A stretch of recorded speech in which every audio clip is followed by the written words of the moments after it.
Bienvenidos de nuevo a nuestro curso.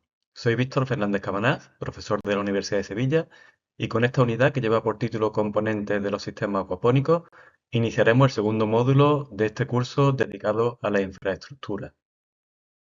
Vamos a ver dos puntos fundamentales. En primer lugar, una descripción de cuáles son los componentes en un sistema acuapónico y un segundo apartado que yo considero que es bastante interesante, que nos va a dar las claves para la configuración de estos sistemas.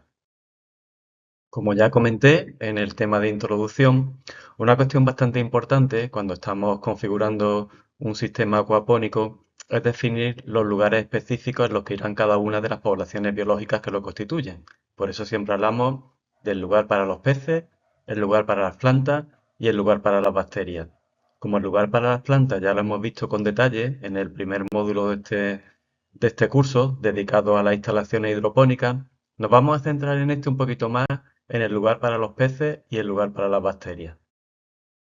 Los elementos básicos para proporcionar condiciones adecuadas para el desarrollo de los peces son los tanques, sistemas de retirada de sólidos, es decir, los filtros mecánicos, sedimentadores, clarificadores, etcétera, los aireadores y las bombas de recirculación.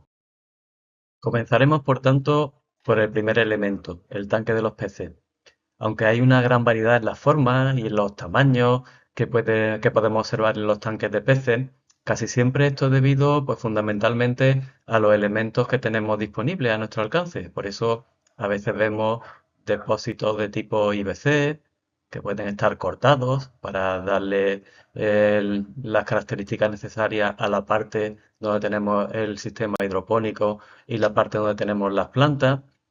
Podemos ver también otro tipo de elementos que están diseñados, pues a lo mejor con pequeños contenedores, con barrilitos que se cortan en distintos tamaños.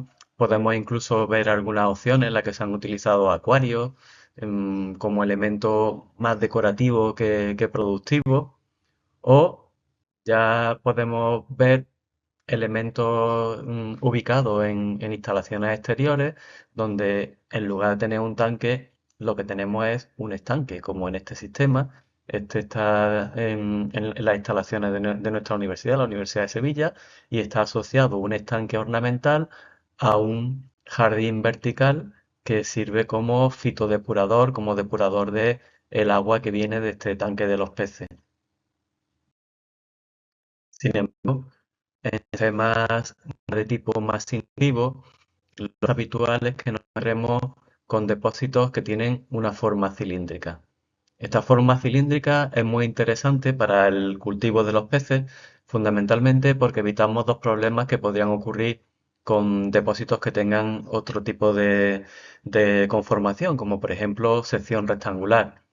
Al tener una sección circular, evitamos que haya esquinas. En las esquinas siempre tenemos el riesgo de que haya una zona en la que los peces se vayan aprisionando cuando por miedo se vayan en grupo hacia el fondo de un estanque. También evitamos que haya obstáculos para la natación de los peces. Los peces pueden nadar en círculos sin encontrar ningún obstáculo, ninguna pared, ninguna esquina que vaya entorpeciendo esta actividad. Y esto en principio es lo que va a proporcionar una mayor estabilidad y un mayor bienestar a los animales que tenemos en el cultivo. Otro detalle interesante en estos depósitos que vemos que se utilizan en instalaciones, digamos, más profesionales, es el fondo del depósito. Un fondo de depósito que tenga esta forma de cono o esta forma de esfera va a permitir que por sedimentación se vayan depositando todos los sólidos en esta parte central del depósito, con lo cual es mucho más sencillo el hacer luego una retirada, una eliminación de esos sólidos que se van a acumular con el tiempo en nuestra instalación. Como les muestro en esta diapositiva, pues efectivamente hay muchísima variedad y depende del ingenio de la persona que diseñe estas instalaciones, digamos, de tipo hobby. Hay, por ejemplo, quien utiliza piscinas, con piscinas inflables o piscinas tubulares. Se pueden utilizar los típicos depósitos que están construidos con una membrana impermeable sostenida por una malla de acero galvanizado.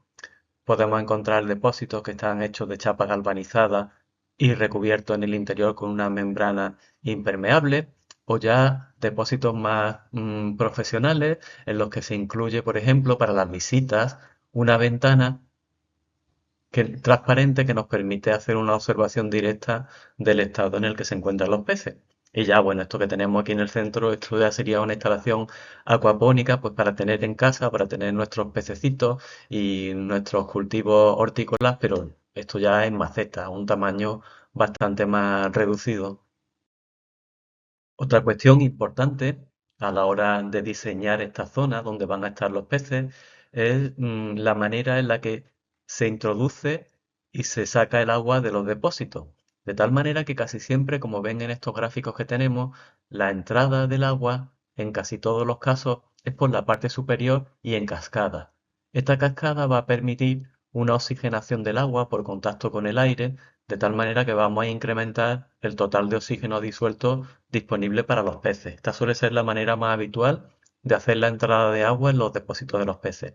Y en cambio la salida, si se fijan en todos los distintos sistemas que tenemos aquí representados gráficamente, se procura que el tubo que extrae el agua del depósito haga la retirada del fondo.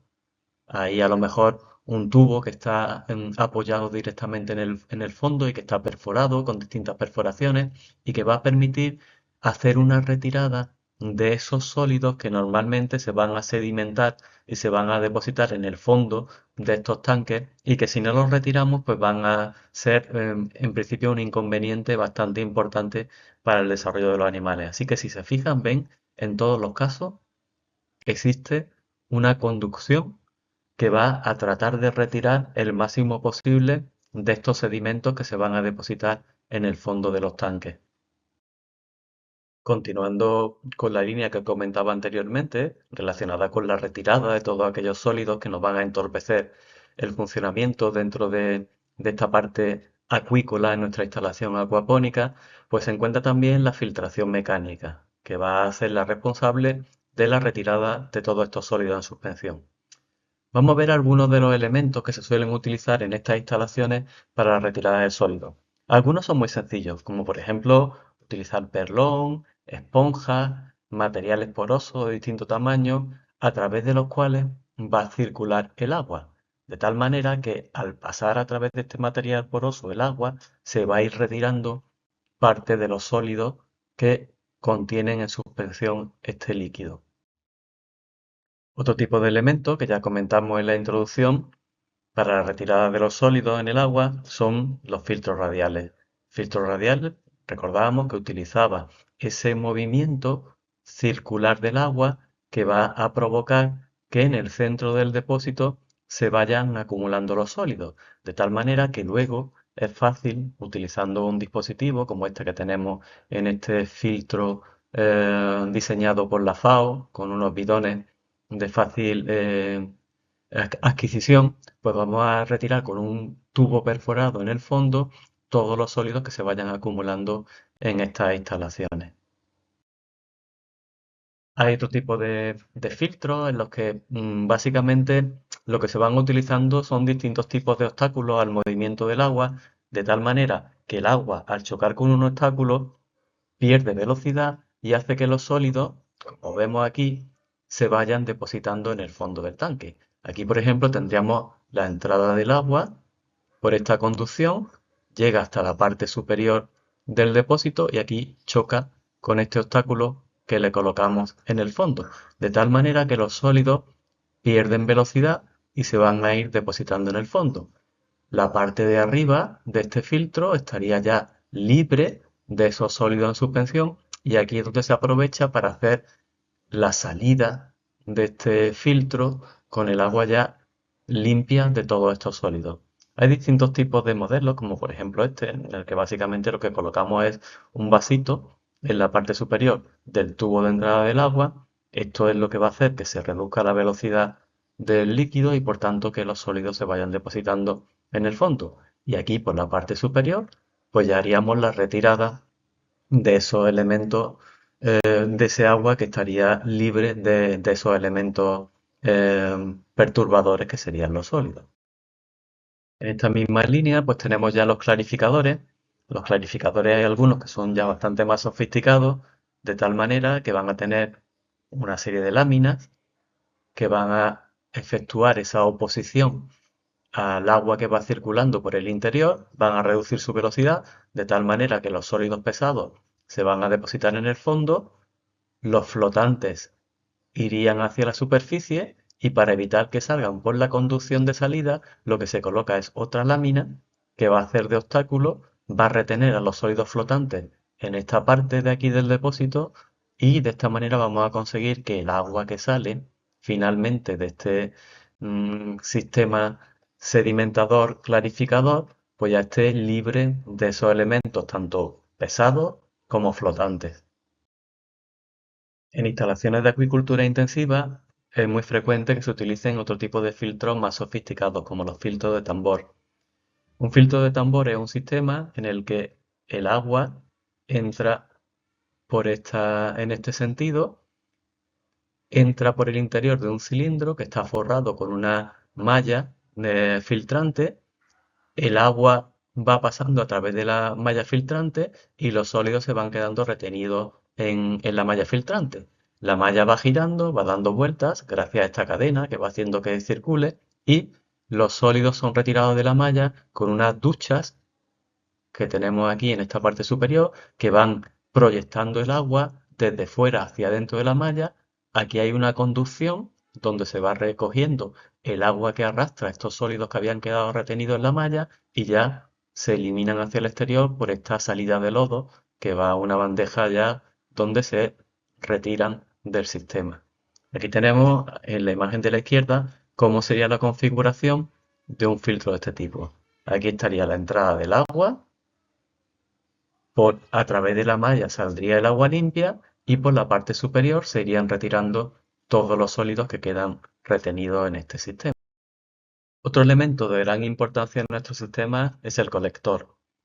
El colector es un depósito que sirve para conectar los circuitos de acuicultura y de hidroponía. En este depósito se hará la recogida de agua que viene del drenaje de los sistemas hidropónicos y normalmente es el lugar más conveniente para colocar la bomba de recirculación de los sistemas. También es muy interesante cuando se añaden algunas sustancias para regular el pH de las instalaciones hidropónicas o para la adición de fertilizantes adicionales que requieran los sistemas, porque está alejado tanto de la zona donde están las plantas como de la zona donde están los peces. Es el más conveniente para añadir estas sustancias que nos van a permitir regular la calidad del agua en los sistemas. Otra opción que es bastante interesante es que nos va a permitir mantener constante el nivel del agua en el tanque de peces, de tal manera que no hay una subida y bajada del nivel de agua en el tanque de los peces como consecuencia de la entrada o salida de agua de los sistemas hidropónicos. Esto en general va a proporcionar un mayor bienestar para los animales. El volumen mínimo que tiene que tener un colector se calcula en función del máximo volumen que van a drenar los hidropónicos de manera simultánea. Es decir, que tiene que tener capacidad para recoger todo el agua que se drenase de los sistemas hidropónicos de una sola vez. El colector normalmente se ubica siempre en la cota más baja de la instalación, por debajo de la cota donde están los sistemas hidropónicos y por debajo de la cota donde están los sistemas de acuicultura, de tal manera que se puede hacer un vertido directo simplemente por gravedad desde cualquiera de estos dos sistemas hacia el colector. Aquí en el colector, como se observa en esta figura, ya se mezclará y se homogenizará el agua que procede del sistema de hidroponía y del sistema de acuicultura. Y aquí ya se ubica la bomba del sistema que va a proporcionar agua a los peces o agua a los sistemas hidropónicos. Ya la configuración va a ser variable. En estos sistemas que nos propone la FAO, hechos con depósitos de tipo IBC, vemos que en esta parte más baja es donde colocamos el colector. Y aquí es donde se ubica la bomba que hace recircular el agua por los sistemas. Aquí vemos otro sistema diferente con su colector en el que se realizan los vertidos procedentes de los sistemas hidropónicos. A continuación voy a facilitar algunas recomendaciones para la configuración de las conducciones, es decir, todos aquellos conectores entre los distintos elementos que constituyen los sistemas acuapónicos. Hay que tener bastante ojo al respecto con este tema, porque al final, aunque todo funciona inicialmente muy bien, todo se acaba atascando en los sistemas de acuaponía, como consecuencia de la acumulación de materia orgánica, del biofilm de distintos microorganismos que van colonizando el interior de las conducciones, etcétera. Vamos a ver algunas consideraciones, como digo, generales. En primer lugar, el material a utilizar debería ser un material plástico, nunca un metal, fundamentalmente porque los metales con el tiempo acaban liberándose en el agua y algunos de ellos, incluso a bajas concentraciones, como por ejemplo el cobre, pueden ser tóxicos para los peces. Es recomendable, por ejemplo, el uso de polietileno para los elementos flexibles o conducciones de PVC para los tramos rígidos.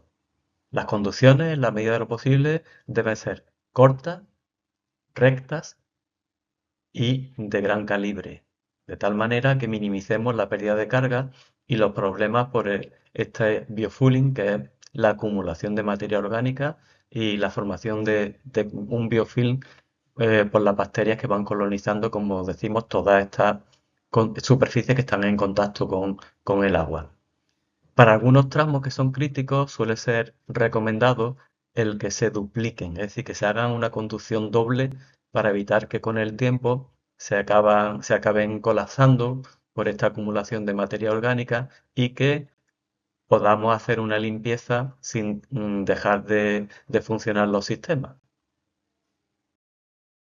Es imprescindible limpiar bien todos los materiales antes de introducir a los animales en las instalaciones.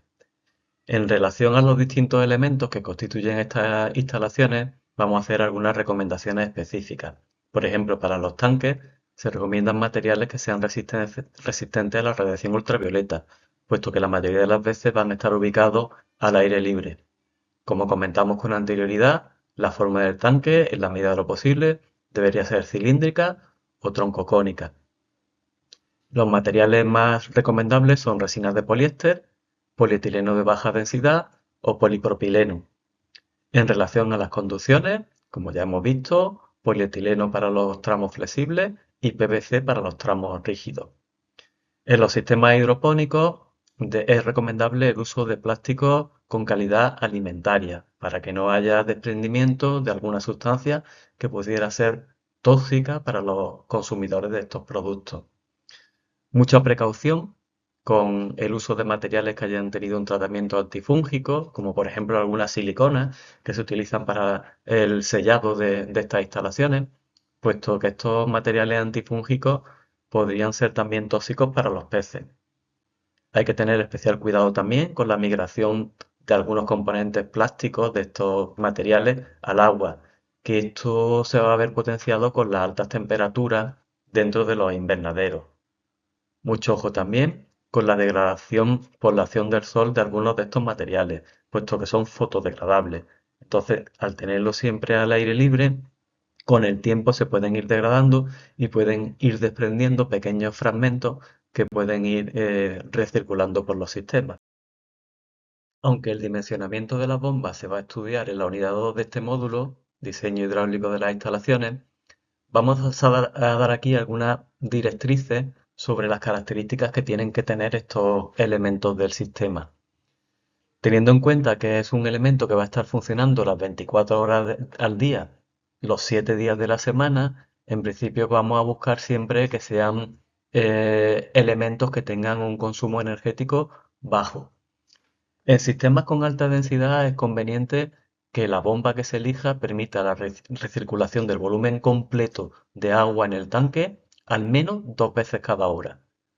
Deben tener una potencia justa o ligeramente superior para la altura y caudal que se haya determinado que deben mover. Decimos esto fundamentalmente para, de esta manera, limitar el consumo energético que tiene este elemento de los sistemas. Una regla que solemos seguir es que el consumo de la bomba sea mínimo de tal manera que permita mover 40 litros por hora por cada vatio que tenga este elemento. A la hora de hacer las conexiones entre los distintas conducciones que tenemos en los sistemas, tenemos que evitar tenemos que procurar minimizar estas conexiones, puesto que por cada conexión que se utilice, una válvula, un codo, una llave, etcétera, podemos tener pérdidas que sean hasta del 5% por cada conector que incluyamos. Normalmente las pérdidas de carga se minimizan cuando utilizamos calibres de las conducciones más altos. Cuando elegimos una bomba, una de las cuestiones para minimizar mantenimiento que debemos procurar tener en cuenta es de qué material está hecho el eje de la bomba. Normalmente los ejes metálicos se van desgastando con bastante frecuencia y por tanto tienen que ser sustituidos. Por ese motivo se recomienda el uso de ejes de tipo cerámico, que son bastante más duros y más resistentes, con lo cual se mantienen durante más tiempo efectivo. En la ubicación de la bomba tenemos que procurar que sea fácilmente accesible, puesto que hay que hacerle un mantenimiento cada semana o cada 2 semanas para de esta manera procurar que esté funcionando de manera correcta. Hay algunas instalaciones en las que en lugar de una bomba proponen el uso de un sistema alternativo, una bomba de aire o airlift. El funcionamiento de un airlift lo podemos ver en esta imagen que tenemos a la izquierda de la diapositiva. Básicamente, la conducción que tenemos para la salida del agua del tanque de los peces, lo que hacemos es insertar una conducción por la que se bombea el aire. El aire va generando una burbuja dentro de esta conducción y al ir hacia la parte superior por su poca densidad, estas burbujas van a ir arrastrando también el agua, de tal manera que van a proporcionar un desplazamiento del agua junto con una mayor oxigenación del mismo. Aquí vemos algunos sistemas en los que se utilizan estos airlift para el movimiento del agua. Y por otro lado tenemos las bombas clásicas, en este caso son bombas típicas de acuicultura que habitualmente se utilizan en estas instalaciones. En algunos casos nosotros proponemos el uso de bombas alimentadas con paneles solares, porque de esta forma minimizamos el gasto energético y la dependencia de las fluctuaciones de la red eléctrica que puedan existir en la zona donde tengamos ubicadas las instalaciones. El mantenimiento de niveles adecuados de oxígeno disuelto en el agua es vital tanto para los peces como para las plantas. Hay que tener en cuenta que las raíces de las plantas también necesitan oxígeno y para las bacterias. Las bacterias de los biofiltros funcionan con el oxígeno que hay disuelto en el agua. Debemos, por tanto, tratar de procurar que la concentración de oxígeno disuelto esté a niveles adecuados, normalmente más de 5 partes por millón. Esto es especialmente crítico cuando tenemos sistemas hidropónicos de raíz flotante o sistemas de WC, porque en estos sistemas, para que las raíces funcionen de manera correcta y evitar la anoxia, la falta de oxígeno, es conveniente que haya un nivel adecuado de oxígeno disuelto. ¿Cómo se consigue esto? Pues fundamentalmente utilizando compresores de aire y unos difusores que tienen que tener un tamaño de burbuja pequeña. Mientras más pequeña sea el tamaño de la burbuja, más fácilmente se hará la difusión del oxígeno disuelto en el agua. Con el tiempo, estos difusores se van a ir colapsando con distintos materiales que los van colonizando, como por ejemplo las bacterias que se van adhiriendo a a las paredes. Por eso es conveniente hacer una limpieza periódica de los difusores, para lo que se suele utilizar una solución clorada o un ácido suave. Lugares en los que deben estar siempre disponibles estos difusores de aire. En primer lugar, en el tanque de los peces, pues, puesto que los peces son los primeros que van a requerir una alta concentración de oxígeno disuelto. En los sistemas hidropónicos de tipo WC, en los biofiltros, si vemos que existe un déficit de oxígeno para el funcionamiento de las bacterias. Y por último, si tenemos un mineralizador, también en el mineralizador. El mineralizador es un depósito donde vamos a ir em, degradando estos sólidos que retiramos de los sistemas de acuicultura, y lo que vamos a hacer es inyectarle aire, inyectarle oxígeno para que de esta manera se haga una mineralización, pasen a sales minerales fácilmente asimilables por las plantas y de esta manera los podamos volver a incorporar al circuito de hidroponía, incrementando el contenido en fertilizantes para las plantas. En esta imagen vemos algunos tipos de compresores de aire. Voy a ir señalando, por ejemplo, estos que son de tipo hobby, son de pequeño caudal. Estos ya tienen un caudal un poquito más elevado y estos que tenemos aquí en la parte superior izquierda son los que van a presentar mayor caudal y presión de aire. Al final de las conducciones que van distribuyendo el aire se van a ir colocando estos difusores, hay de distintas formas, estos son con forma esférica, hay otros que tienen forma de barra y lo importante es la porosidad que tienen estos difusores que va a ser la responsable pues de permitir ese tamaño de burbuja pequeñito que hemos dicho que en principio es el más interesante para conseguir una mayor capacidad de difusión de en algunas instalaciones, para incrementar el oxígeno disuelto en el agua en la entrada a los tanques de los peces, se utiliza un sistema que se llama Venturi. En un sistema Venturi lo que se hace es reducir en una determinada sección de la conducción eh, el calibre que tiene la conducción para después incrementarlo. Este cambio en el calibre, primero reduciendo y después incrementando, hace que en esta zona se produzca una presión negativa. Esta presión negativa se aprovecha para, por una conducción que se coloca en la zona, haga una entrada el aire se mezcla de manera intensiva con el agua que va por la conducción y cuando sale hacia el exterior, pues ya está totalmente mezclado en forma de pequeñas burbujitas, lo cual es una manera muy eficiente de incrementar el oxígeno disuelto en este tipo de instalaciones. Vamos a ir finalizando ya esta presentación hablando del biofiltro. El biofiltro ya es, como hemos definido con anterioridad, el lugar donde van a estar las bacterias, las responsables de todos los procesos de nitrificación. Aquí se van a transformar todos los residuos orgánicos producidos por los peces en sustancias inorgánicas que son aprovechadas por las plantas para su crecimiento como fertilizantes. Es una parte fundamental en los sistemas, ya que si falla el sistema colapsa. Para que funcione de manera correcta, las bacterias van a necesitar oxígeno, al igual que los peces y las plantas, y además el nitrógeno en forma amoniacal que se va a producir por el metabolismo de los peces. Estas bacterias pues están colonizando prácticamente todas las superficies que hay sumergidas en el agua. Se adhieren a esta superficie y en esta superficie donde van a tener su actividad biológica. Para potenciar la actividad biológica que tienen las plantas, pues se van a utilizar una serie de sustratos. Los sustratos son distintos materiales inertes que pueden tener distinta conformación, pueden ser desde biobolas con materiales prácticos, otras biobolas que se hacen de manera casera utilizando elementos que tenemos disponibles, o pueden ser materiales más o menos naturales, como grava, trocitos de piedrecita, incluso arcilla expandida. En general, hay que procurar buscar un material que tenga una gran superficie en relación a su volumen. No perdamos de vista que las bacterias necesitan superficie para adherirse. Mientras más superficie tengamos disponible para las bacterias, mayor cantidad de bacterias tendremos y mayor capacidad para hacer la biofiltración.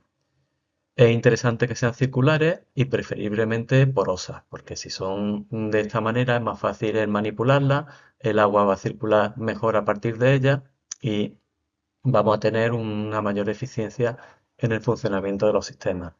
Como ya hemos dicho, ya dependiendo de la instalación, pues se van a utilizar diferentes tipos de materiales. En algunos casos se llegan a utilizar, por ejemplo, tapones de botella como sustrato para que se vayan fijando las bacterias. Como se ve en este modelo de biofiltro propuesto por la FAO, es muy interesante señalar que siempre el biofiltro se debe ubicar a continuación del filtro mecánico. Es decir, que lo primero que hay que hacer es retirar todos los sólidos en suspensión que hay en el agua y una vez que retiramos los sólidos con distintos tipos de filtros, aquí por ejemplo se utiliza un recipiente en el que se coloca perlón para retirar los sólidos que nos hayan retenido en el sedimentador y de tal manera que el agua cuando llegue al biofiltro esté lo más libre posible de sólidos. La acumulación de sólidos en los biofiltros siempre va a provocar un problema, porque van a crear zonas con bajo contenido en oxígeno y por tanto el funcionamiento de las bacterias no va a ser correcto. Un tipo de filtro que tiene una gran eficiencia son los filtros que se conocen como secos húmedos. En estos filtros se van colocando distintas capas con materiales variados. En primer lugar, los materiales que van a retener los sólidos, como esponjas, por ejemplo, o perlones, y después se van colocando materiales filtrantes con una gran superficie específica, con mucha superficie por cada unidad de volumen que tenga. Por la parte superior se va haciendo como una especie de ducha, se va regando para que vaya cayendo por goteo el agua y el agua va a ir pasando de una capa a otra, pero en continua mezcla con el aire circundante, con lo cual tenemos una concentración de oxígeno muy elevada que nos va a permitir que sean muy eficientes. En este vemos cómo se constituye un filtro de este tipo, vamos viendo los distintos materiales porosos que se van creando. El primero, como vemos, es el que hace la recta de todos los sedimentos y después el agua va cayendo como en una ducha por goteo de una capa hacia la capa de abajo. Aquí se observan cómo van cayendo esas gotitas desde una de estas superficies a la inferior, de tal manera que con el goteo entre una capa y la siguiente se va a provocar un contacto muy directo con el aire y por tanto se incrementa muchísimo el contenido en oxígeno y el funcionamiento de las bacterias es súper eficiente. Para la configuración de los sistemas acuapónicos siempre se hace necesario el realizar un mínimo de cálculo. El primero de los cálculos es para determinar el ratio, es decir, la superficie de cultivo que puede soportar una determinada carga de peces. Esta determinación de la ratio ya se vio en el módulo 1, por lo que vamos a ver aquí cómo determinar el volumen de biofiltro que se requiere para una instalación. De tal manera que este volumen de biofiltro debe ser suficiente para poder alojar a todas las bacterias responsables de la transformación de los metabolitos que van a ir produciendo los peces. Los cálculos deben hacerse para el momento con mayor carga de peces, en kilos por metro cúbico. Es preciso conocer la tasa de alimentación diaria. Normalmente se calcula un porcentaje del peso total de peces a alimentar. Oscila entre el 1 y el 8%, siendo más alto en el alevinaje y más bajo en el engorde. Por términos medios, los peces retienen un 30% del total de nitrógeno que tiene el alimento. El resto, que es un 70%, se excreta un 55% en forma de amonio o de compuestos fácilmente derivables a amonio, mientras que el 15% restante se elimina en forma de heces o es pienso que no sea consumido por parte de los animales. De este 15%, si somos eficientes en la retirada de sólidos, deberíamos retirar pues, aproximadamente el 60% de los sólidos que hay en el agua. Esto nos dejaría un 6% del total de heces y de pienso no consumido que serían degradables en forma de amonio. De manera resumida, podemos decir que aproximadamente el 61% del total de nitrógeno que contiene el pienso, que sería un 55% más un 6%, se puede transformar en amonio y es objeto de nitrificación. La tasa de nitrificación de las bacterias está entre el 0,2 y 2 gramos de amonio por metro cuadrado al día. Esta tasa tiene variaciones en función del diseño del biofiltro, flujo de agua, temperatura del agua, pH, salinidad, oxígeno y sólidos suspendidos, etc. De tal manera que podemos estimar que una tasa conservadora podría ser de 0,57 gramos de amonio por metro cuadrado y día. Con estos datos ya podemos hacer unos cálculos sencillos usando alguna tabla como esta que nos recomienda la FAO y que les presento. En esta tabla se muestra la capacidad biofiltrante asociada a diferentes tipos de materiales para pienso, en este caso de tilapia. Con un pienso de trucha pues se necesitaría más volumen de biofiltro, puesto que los piensos de trucha tienen mayores concentraciones de nitrógeno. A mayor porosidad que tenga el medio filtrante que utilicemos, menos volumen se requerirá. ¿Cómo se realiza el cálculo? Pues vamos a dividir el total de gramos de amonio que se producen con la tasa de alimentación entre 0,57, que hemos dicho que es la eficiencia media que tendrían las bacterias nitrificantes, lo que nos daría los metros cuadrados de superficie necesarias para el biofiltro. Luego, estos metros cuadrados de superficie necesarios para el biofiltro los vamos a dividir entre la superficie específica que tengan los materiales, de tal manera que este cociente nos daría los metros cúbicos necesarios para el biofiltro. En esta tabla voy a poner el puntero vemos para distintos tipos de medios, como por ejemplo arena gruesa, láminas de biofiltración, biobolas, esponjas, mallas, estructuras corrugadas, grava volcánica, bolas de arcilla expandida o incluso grava de tamaño grosero. ¿Cuál sería la superficie? ¿Cuántos metros cuadrados de superficie tenemos por cada metro cúbico de volumen? De tal manera, por ejemplo, vemos que la arena sería la que tendría una mayor superficie específica. Eso significaría que nos harían falta menos volumen de arena para tener la misma capacidad biofiltrante que, por ejemplo, tendríamos con grava volcánica, que también tiene una buena superficie específica. Sin embargo, hay que tener un poquito de ojo con esto, porque a veces un material como la arena, que tiene una gran superficie específica, el riesgo que puede presentar es que colapse de manera muy fácil. Es decir, que si no tenemos una buena retirada de sólidos, acaben quedándose los sólidos en este material filtrante y va a producir esas condiciones indeseables de falta de oxígeno que hemos comentado con anterioridad. En función de estas características de superficie específica que tiene el material y teniendo en cuenta en este caso un pienso para tilapia que tiene aproximadamente un 32% de proteína, pues tenemos la cantidad de gramos de pienso que se podrían procesar al día, teniendo en cuenta que aproximadamente cada gramo de nitrógeno nos produce 1,2 gramos de amonio. De tal manera que eh, un litro de arena podría servirnos para biofiltrar 75 gramos de pienso al día.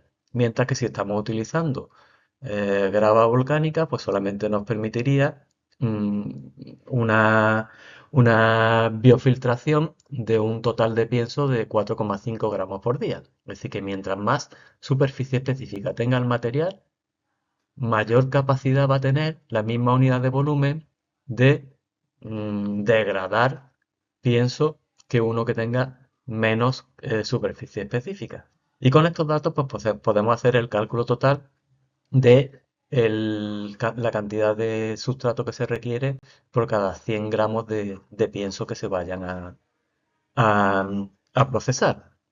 Mientras mayor superficie específica, menos volumen se va a requerir de este material.